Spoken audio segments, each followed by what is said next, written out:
কি ছবি উঠে আছে এই মুহূর্তে?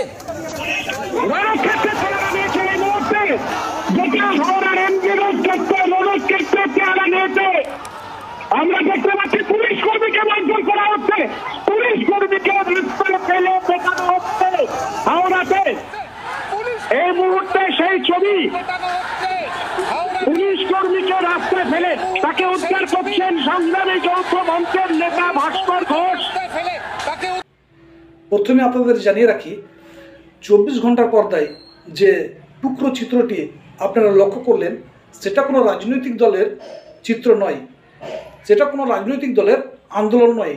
এটি হচ্ছে 27শে আগস্ট বিজেপির ছাত্র সংগঠন কালবৈশাখীর মতো না, চর্চার পর্চা একে কালবৈশাখী বলতে পারে না, তবে চর্চার পর্চা একে অবশ্যই সুনামি বলবে। সুনামির মতো লণ্ডভণ্ড করেছে, যেরকম পুলিশের ব্যারিকেড এবং পুলিশকে তছনছ করে দিয়েছে। এই ছাত্র সংগঠনের সাথে বাংলাদেশের ছাত্র সংগঠনের অনেকটাই মেল পাওয়া যায়, তবে শেখ হাসিনা যতটা সংযোগ এবং সংযত ছিলেন, মমতা ব্যানার্জিকেও সেই পথে এগোতে দেখছে চর্চার পর্চা।